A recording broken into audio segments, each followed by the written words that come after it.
2013년도에 개봉된 영화인데요. 그 영화 제목이 우리말로 하면은 그녀, 이런 제목의 영화가 있었습니다. 이 영화의 주인공은 그 다른 사람의 편지를 대신 써주는 그 대필 작가인데요. 자기는 남들을 위해서 온갖 사랑의 언어를, 미사여구를 동원해서 편지를 써주는 이런 일을 하는데, 정작 당사자인 본인은 지금 아내와 별거 중이고, 또 이 외로움과 또 공허함 이런 것으로 많이 지쳐 있는 상태예요. 그렇게 외로운 삶을 살아가던 주인공이 그 인격형 인공지능이라고요.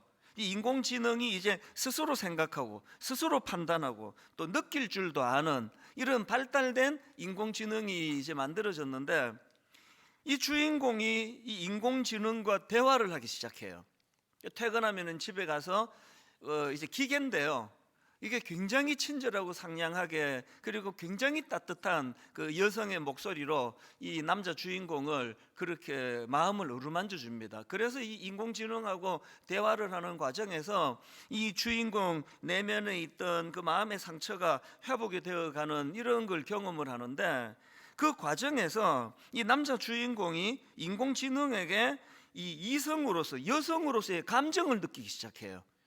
계속 이제 여자 목소리랑 그렇게 상상하면서 대화를 하다가 보니까 거기에 이제 사랑에 빠지고 또 사랑을 고백하고, 그리고 그 인공지능도 이 남자 주인공에게 그런 감정을 느끼고 또 사랑을 고백하고, 그렇게 이제 이야기가 쭉 전개가 되는 거거든요.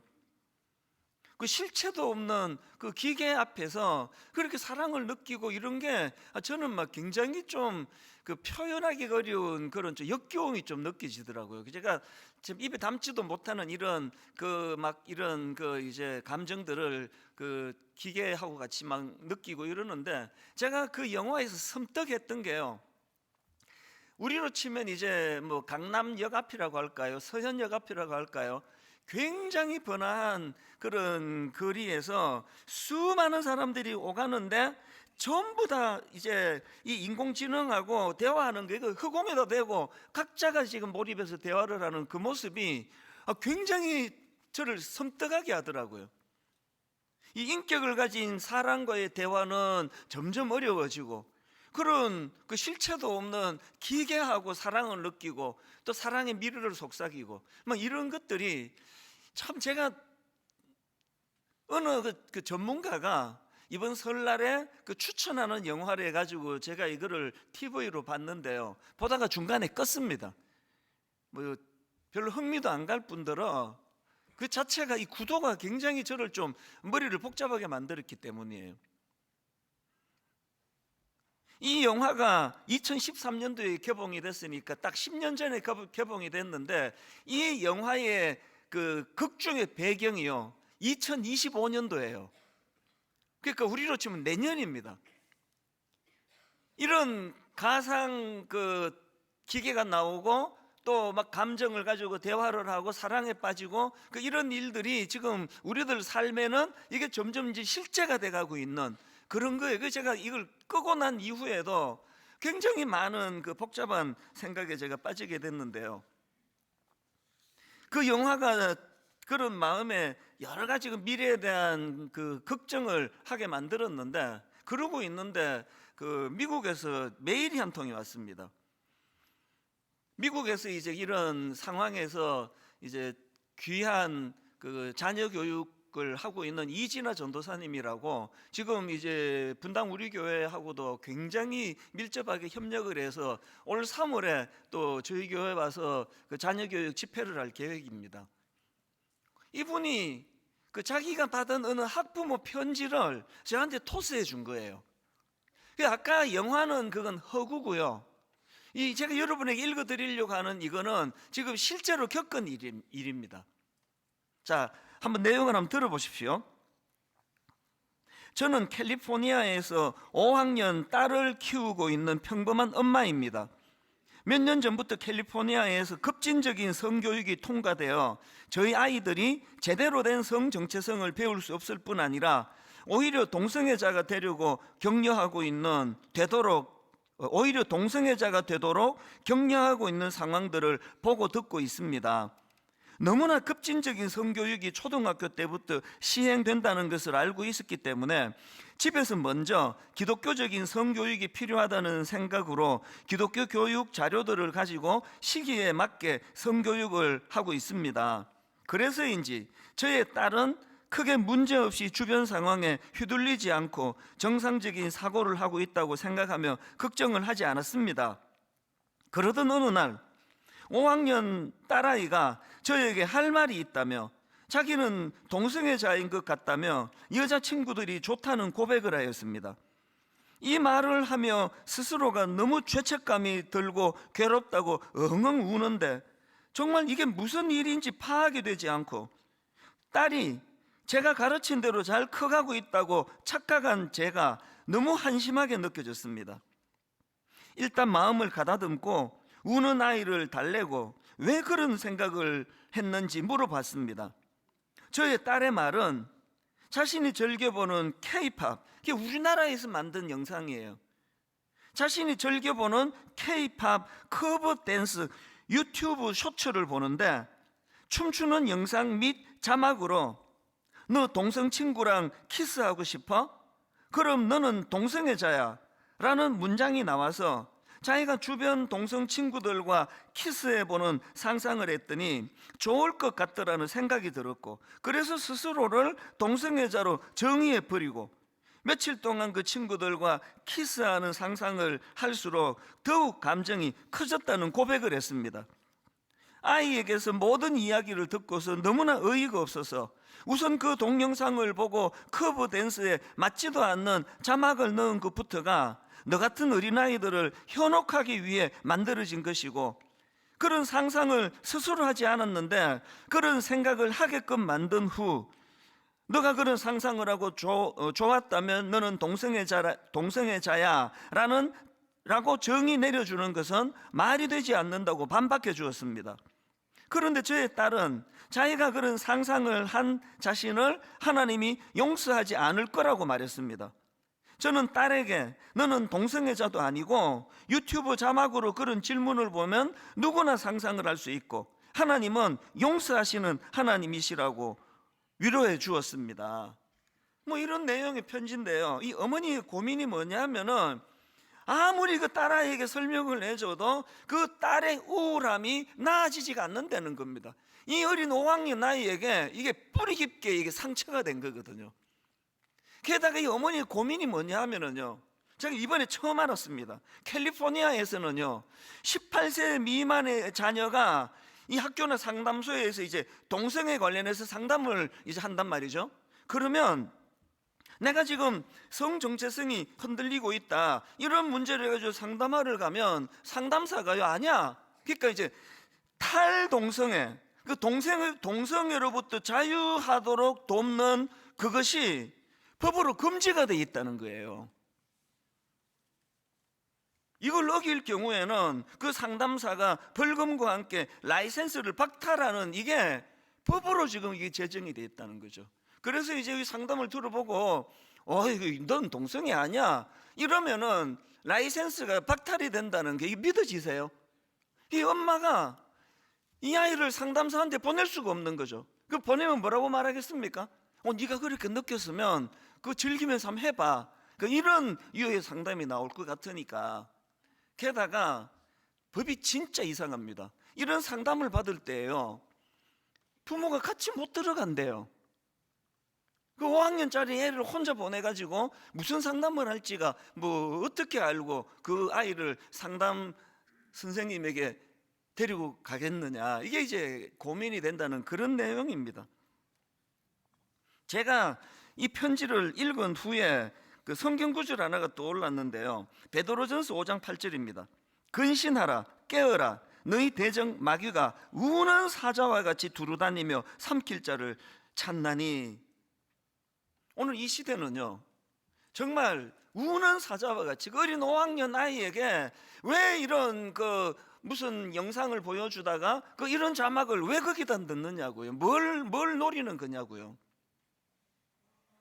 최근에 그 정신건강의학과 교수님 강의를 제가 들었는데요 그 이분이 강조하는 게 뭐냐? 오늘 우리 시대는 중독의 시대인데 그 어떤 문제냐 하니까 과거에는 이 물질 중독이라고요. 뭐 알코올 중독, 마약 중독, 니코틴 중독, 이런 물질 중독이 이슈였대죠. 그럼 우리 같은 사람은 마약 안 하면 되잖아요. 저는 뭐 술 안 마시니까요. 그런데 지금 이 시대는 스마트폰, SNS, 그리고 인터넷 쇼핑, 이런 것에 영향을 받아 중독되어가는 현상이 일어나고 있는데, 오늘 뭐 초등학교 어린 애나 저 같은 나이에 있는 사람이나 스마트폰 없이는 못 살아요. 인터넷 없이 어떻게 사느냐고요. 그런데 지금 우리 젊은이들을 포함한 우리 청소년들이, 어린 초등학생들이 지금 이 인터넷 쇼핑 같은, 그러니까 굉장히 강렬한 자극이 노출되는 이 짧은 이런 영상, 제가 그 얘기를 들어보니까요, 이런 영상을 처음에 잠깐만 보고 자야지 하는데 밤을 샌대요. 끊을 수가 없는 거죠. 또 꼬리에 꼬리를 물고 또 꼬리에 꼬리를 물고 이러면서 강렬한 이런 중독에 지금 노출이 돼 있는데, 이게 왜 이 디지털 중독이 왜 무서운가 하면은 이게 인간의 뇌 구조를 변형시킨대요. 그래서 이 전두엽을 변형시키는 거예요. 인내력이 짧아지고 그냥 막 지금 이제 뭐 이거 내가 지금 해야 돼 그러면 해야 되는 거죠. 여러분 그 신조어 중에서 팝콘 브레인이라는 신조어를 들어보셨는지 모르겠는데요, 이 팝콘 브레인이 무슨 뜻인가 하면은 이 첨단 디지털 기기에 익숙한 그런 그 사람이 이 뇌가 그 현실에 무감각해지거나 무기력해지는 상태가 이게 그 팝콘 브레인인데, 왜 이름이 팝콘 브레인입니까? 여러분 그 팝콘이 팍팍팍 터지잖아요. 이 팝콘이 터질 때처럼 강렬한 자극에만 이 뇌가 반응한다고 팝콘 브레인이래요. 저는 이제 제가 글쎄요, 이제 나이가 점점 들어가는데, 제가 정말 80대가 되고 90대가 되면 이 사회는 도대체 어떻게 되는 건가? 이게 지금 내 구조가 바뀌고 전두엽이 바뀌고, 그래서 욱하면은 지금 내가 뭐 욕구가 올라오면은 지금 바로 해야 되는 거죠. 못 견디는 거죠, 안 하면. 이런 세상으로 지금 점점 변해져 가고 있다고 한다면, 그래서 제가 지난주에 로마서 12장 2절 말씀, 너희는 이 세대를 본받지 말고, 이 말씀의 의미를 미국과 유럽에서 이게 실패한 모델이다, 이대로 따라가면 안 된다, 성경이 지금 그걸 가르치고 있다, 그렇게 제가 이 세상 방식을 따르지 말라라는 걸 제가 풀이해 드렸는데요, 설교 한편으로 이거 내가 이제 끊어야 되겠다, 이거는 기대가 난망하옵니다. 내 구조가 바뀌어져 가고 있는데 한번 깨달았다고 이게 끊어지는 게 아니거든요. 그래서 마음에 두려움이 많은 거죠. 그럼 대안이 뭐냐고요? 요즘 저는요, 이 대안이 뭐지? 이 고민을 가지고 그 성경의 여러 대안들을 제가 찾고 묵상하고 그러면서 요즘에 설교를 계속 준비하고 있는데요, 오늘 본문도 제가 발견한 그 대안 중에 하나입니다. 베드로전서 4장 7절 8절입니다. 만물의 마지막이 가까이 왔으니 그러므로 너희는 정신을 차리고 근신하여 기도하라. 무엇보다도 뜨겁게 서로 사랑할지니 사랑은 허다한 죄를 덮느니라. 지금 여기 나오는 만물의 마지막이 가까웠으니 이 시대예요. 이 만물의 마지막이 가까운 이 시대에 하나님이 주신 대안이 이거 수식어를 다 빼고 나니까 두 가지네요. 하나는 기도하라, 그리고 또 하나는 사랑하라예요. 기도하라, 사랑하라, 사랑하라, 기도하라예요.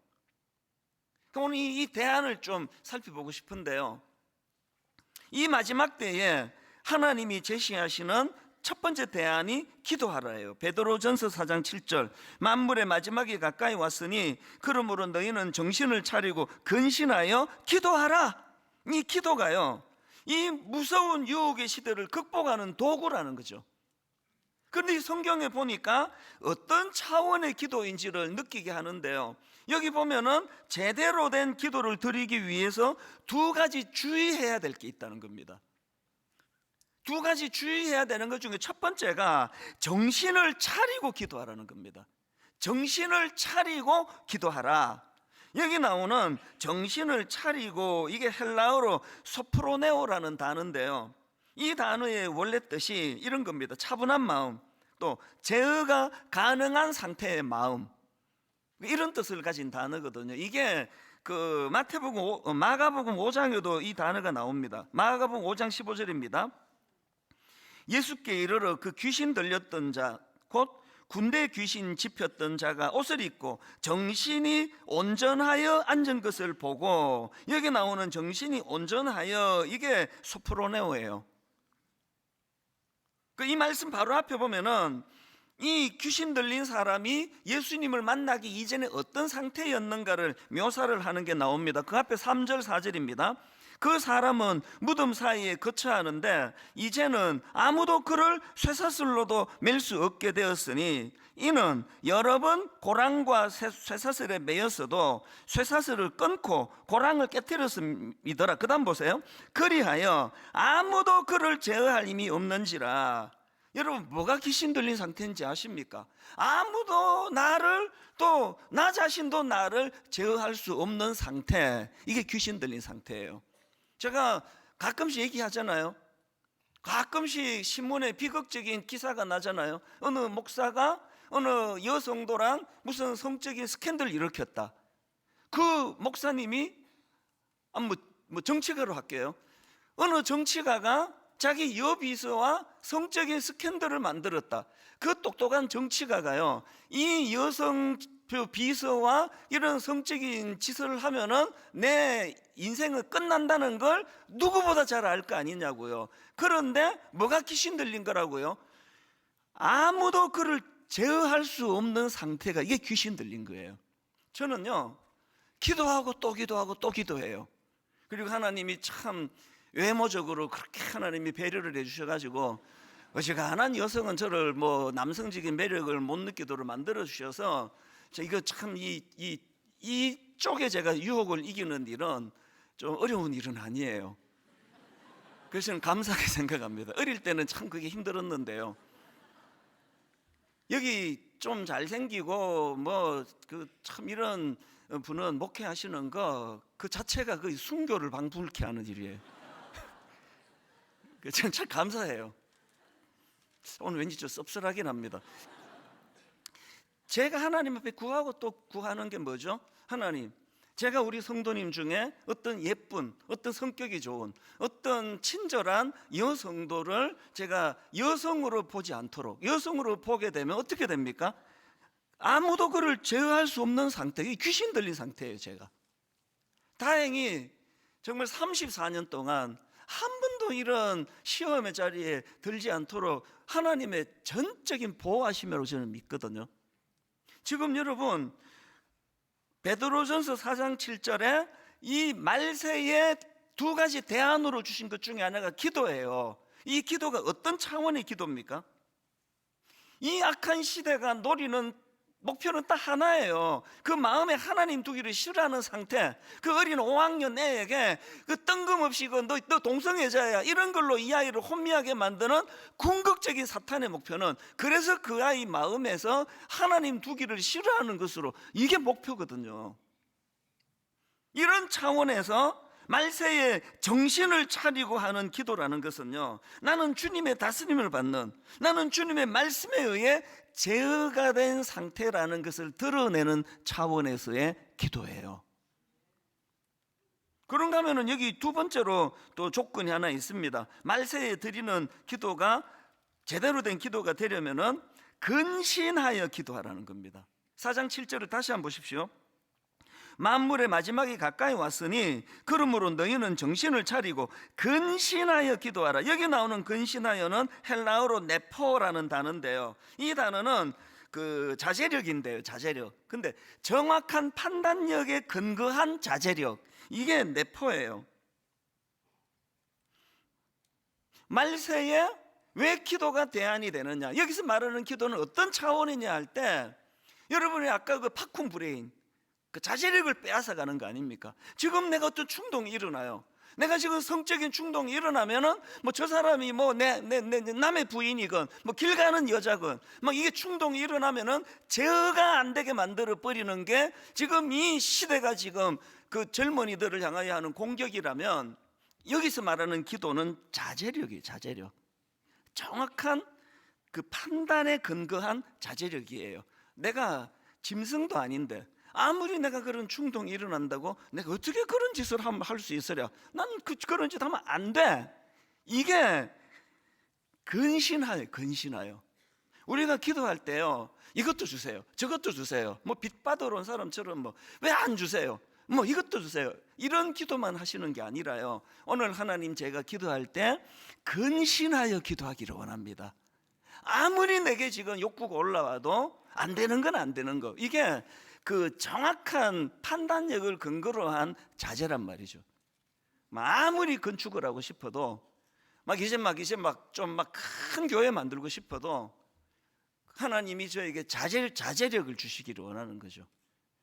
그렇게 졸속적인 생각으로 그렇게 급하게 서둘고 이러는 것은 그 위험해.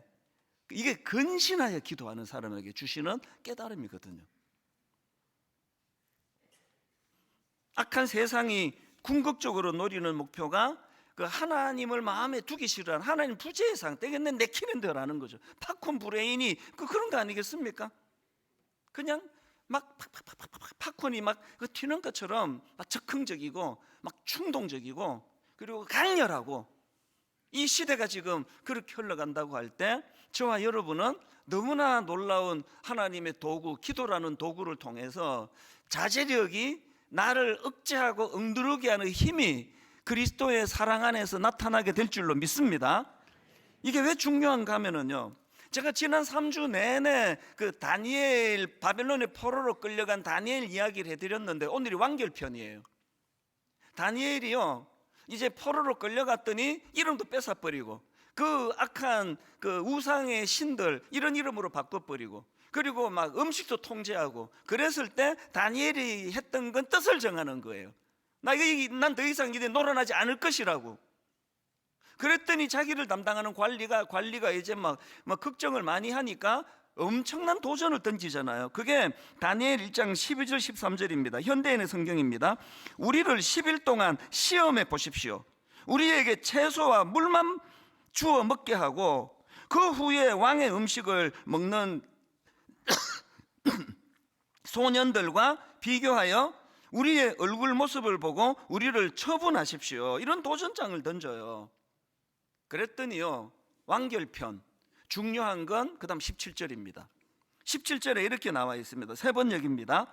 하나님은 이 내 젊은이들이 지식을 얻게 하시고 문학과 학문에 능통하게 하셨다.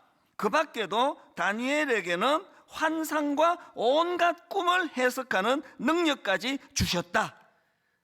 뭘 강조하는 거죠? 다니엘이 이런 결단을 하니까 그 친구들과 함께, 그랬더니 그 인생에 하나님이 개입하시는 거예요. 그리고 하나님이 그 다니엘의 결심이 정상적으로 이루어지도록 일하시는 거란 말이죠.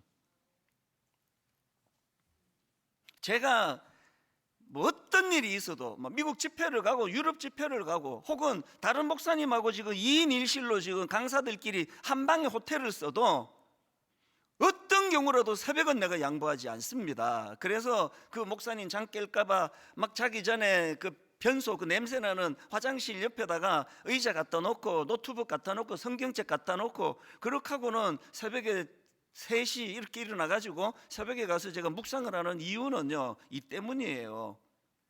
여러분이 다 이미 알고 계시지만 능력과 지혜는 저에게서 나오는 게 아니에요. 그래서 늘 비는 거죠. 지혜를 달라고. 목회를 하는데 내가 판단 한 번만 잘못해버리면 수천 명의 성도들이 혼란에 빠지는데 하나님 그런 일이 일어나지 않도록 은혜 주시기 원합니다. 여러분, 이 은혜를 구하기 위해서 해야 되는 게 기도예요. 기도. 왜 이 말세의 마지막 때에 기도하라, 이게 하나님의 대안이 되느냐? 제 힘으로는요, 폭포수처럼 쏟아지는 이 성적인 타락, 이 성적인 유혹, 그것을 견뎌낼 수 있는 힘이 저에게는 없습니다. 그래서 기도하는 거죠. 이 기도를 통해서 저 같은 사람도 참 부족하지만 이 정도라도 목회할 수 있도록 그렇게 은혜를 구하는 거, 이게 말세에 모든 분들이 구해야 되는 거예요. 저는 그래서 이번 이제 다다음 주부터 시작되는 다락방 모임은요, 기도하는 공동체가 되기를 바라요.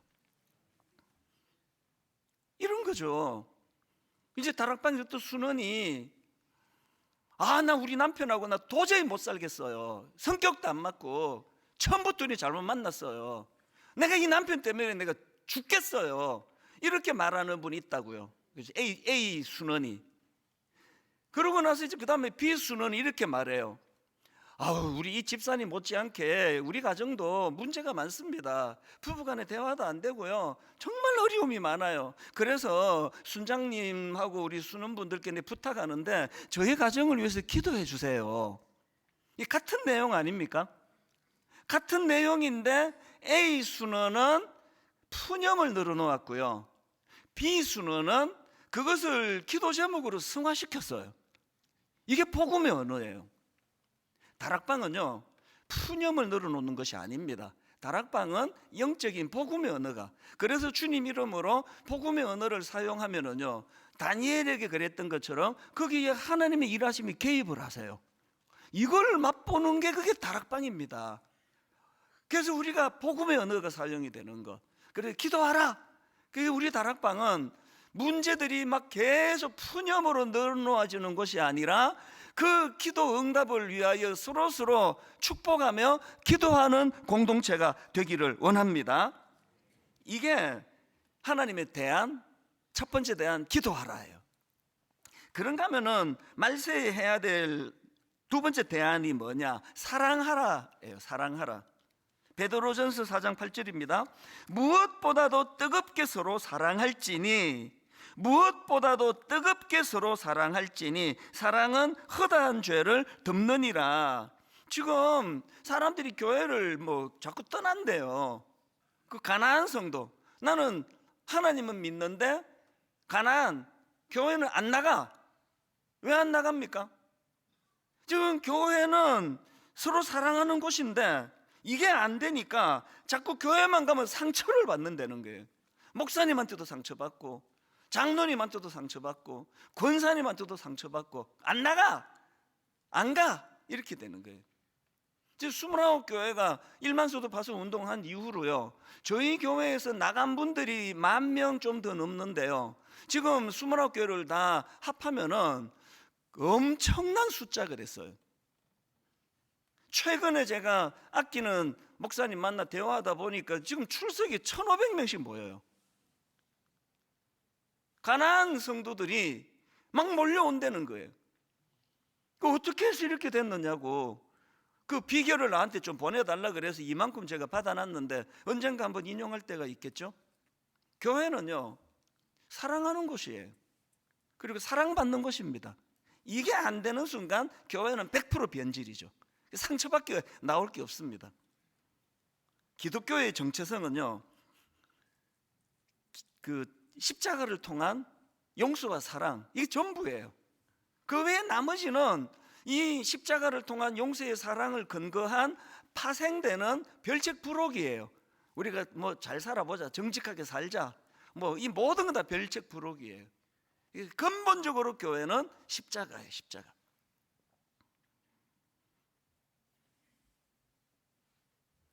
그래서 이제 그 사랑하라, 이게 이제 말세의 대안이라 그러는데, 근데 여기 보니까 그 사랑권에 지침이 하나 있습니다. 베드로전서 4장 8절입니다. 사랑하는데요, 무엇보다도 뜨겁게 사랑하래요. 뜨겁게.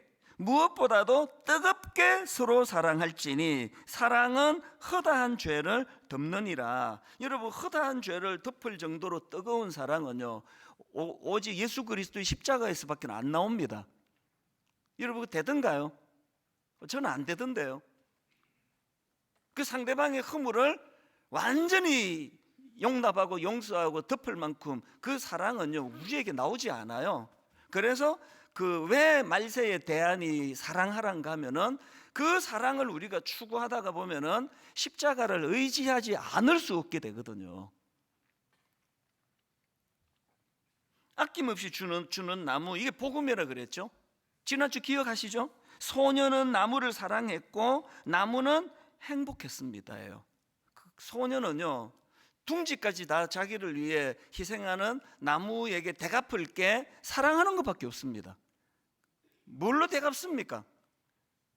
근데 그 나무는 그 사랑을 알아주고 수용해주고 그걸로 감사하며 사랑해주는 것만으로 충분한 게 그게 나무거든요. 이게 예수 그리스도 아닙니까? 저는 분당 우리 교회가 이 말세에 여기가 피난처가 되기를 원해요. 어떤 악한 것들이 유혹을 하고 우리를 무섭게 공격을 해도 분당 우리 교회 울타리 안에만 있으면 안전해. 그렇게 되기 위해서는 첫째, 주님 앞에 기도해야 돼요. 기도를 통해 뭘 선포한다고요? 마음에서 하나님은 내 몰아내려고 하는 이 악한 시대에 거슬리지 거기에 동조하는 게 아니라 어떻게 한다고요? 기도를 통해서 그리스도가 내 삶의 주인이시라고, 하나님은 내 삶의 왕이시라고, 이걸 의지적으로 선포하는 거죠. 그리고 사랑하는 거예요. 어느 정도까지? 상대방의 허물이 다 덮일 때까지. 저는 이번 소그룹 다락방에서 위대한 용서와 위대한 사랑이 이곳저곳에서 흘러 넘치게 될 줄로 저는 확신합니다. 여러분, 이 다락방은요, 대접받으러 가는 거 아니에요. 실습하러 가요. 이번 그 설날 연휴에 굉장히 제가 참 재미있는 일을 많이 겪었는데요. 그 중에 하나예요. 그 어느 순장 부부가 한복을 곱게 이 부부가 차려입고 저한테 세배하러 왔어요. 나이 차이도 얼마 안 나요. 갑자기 세배하러 왔다고 그래서 제가 엄청 당황했죠.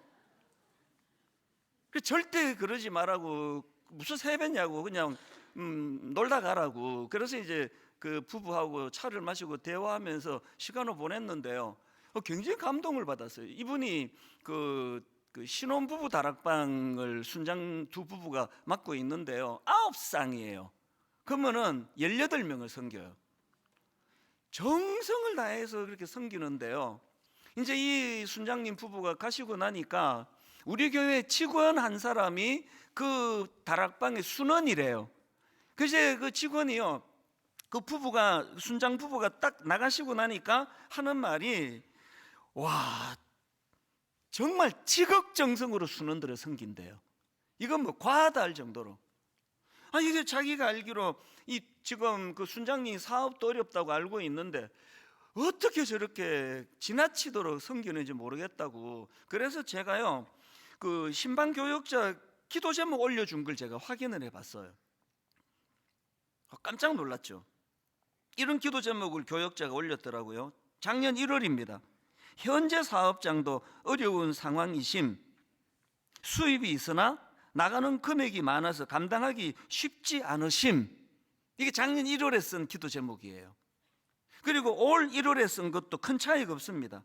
매월 빚을 갚아 나가며 사업이 진행되기에 꾸준히 매출이 이어지고 올해는 모든 빚이 청산되기를 기도합니다. 뭡니까 지금? 이 순장 부부가요, 매달 갚아 나가야 되는 그 빚, 이거가 지금 진행이 되고 있는데, 아니 왜 9쌍, 언제 만났다고 그 18명을 위하여 지극정성으로 퍼주는 거예요. 사실 이제 이분들하고 대화할 때 그런 얘기를 나눴거든요. 인간인지라 어떨 땐 버겁대요. 내가 지금 뭐 왜 이렇게 하고 있지? 그런 생각이 안 드는 건 아니래요. 이번에도요, 연말에 이제 좀 버겁다 그러는데 바로 하나님이 예배 가운데 회복을 시켜주셨대요. 여러분, 작년 12월 24일 주일에요, 저희 어머니 장례 때문에 제가 한 주를 비웠잖아요. 그래서 우리 교회 곽규호 목사님이 이제 설교를 했는데 일부 예배 때 사진 하나를 올렸대요. 제가 이제 어머니가 돌아가시고 나니까 우리 교역자들이 참 안쓰러웠는지 갑자기 이제 기습 예배를 드리러 왔어요. 이거 우르르르 몰려오더니 다 서서 그 자리에서 뭐 얼떨떨한데 막 이제 눈물로 기도도 해주고 그렇게 예배를 같이 드렸는데요, 그때 누가 사진을 한 장 찍었나 봐요. 그 곽기호 목사님이 설교하면서 그 사진을 이제 화면에 올렸대요. 이 사진입니다. 한번 화면으로 띄워주세요. 저 사진이에요. 그 까만 옷 입은 저를 쳐다보지 말고 그 위에를 보세요. 그 액자가 큰 게 하나 제 기둥에 붙어 있거든요. 나는 날마다 죽노라. 이 성경 말씀을 그 순장 부부가 예배 가운데 저 성경 구절에 있는 액자를 보고는 마음이 힐링이 됐대요. 내가 우리 순원들을 섬기는 이 일이 이게 나는 날마다 죽노라. 사도 바울이 고백했던 이 눈물의 고백을 실천하는 거라고. 다시 이제 내가 힘을 내야 되겠다고. 여러분, 다락방은요, 그래서 제가 이제 우리 순원분들께 제가 부탁합니다. 이제 새 학기부터는요, 그 순장이 리어카를 막 땀을 흘리며 끌고 나머지 모든 순원들이 리어카에 타고 가는 이 구도가 아니라 이제는 모든 순원들이 리어카에서 내려서 같이 끌고 가기를 바라요. 이 순장님 부부에게 너무 과도한 짐을 지우는 건 옳지 않아요. 같이 짐을 같이 끌고 가기를 원합니다. 그리고 그 리어카에 누가 타야 되느냐? 새 가족이 타야 돼요. 교회를 경험해보지 못한 초신자들이 이 리어카에 올라타서 회복이 되면 그분도 내리고 또 새 가족이 올라타고, 이게 다락방입니다. 결론을 제가 이렇게 맺기를 원합니다. 아까 그 사진의 그 이쪽 그 왼편에 보면은요, 제 그 책장 위에 액자 하나를 제가 붙여놓은 거 여러분 다 아는 이야기예요. 이렇게 제가 액자를 넣어놨습니다. 덜 논리적이면서 더 사랑하라. 이걸 제가 액자에다 넣고 들어가면서 보고 나가면서 보고 그러거든요. 왜 그럴까요? 저는 논리적인 사람이에요. 사람을 만나면 몇 마디 해보면 아, 이게 이런 사람이네, 아, 이게 참 약점이 많네. 저는 판단을 잘하는 사람이에요. 그래서 제 약점을 알기 때문에 맨날 외쳐요. 덜 논리적이면서 더 사랑하라. 왜 이걸 애써야 될까요? 주님이 논리적이셨으면 저나 여러분은 구원을 못 받았을 거예요. 덜 논리적이면서 더 사랑하는 게 그게 십자가거든요. 말세, 어마어마한 지금 유혹과 공격이 감당하기 어려운 폭포수처럼 퍼부어지는 이 시대에 우리 자녀들을 보호하기 위하여, 우리 가정을 지키기 위하여 하나님의 두 가지예요. 하나는 기도예요. 기도. 중심을 잡아주게 만드는 기도. 기도하라. 그리고 또 하나는 사랑하라. 어디까지? 상대방의 허물이 덮여질 때까지 사랑하라.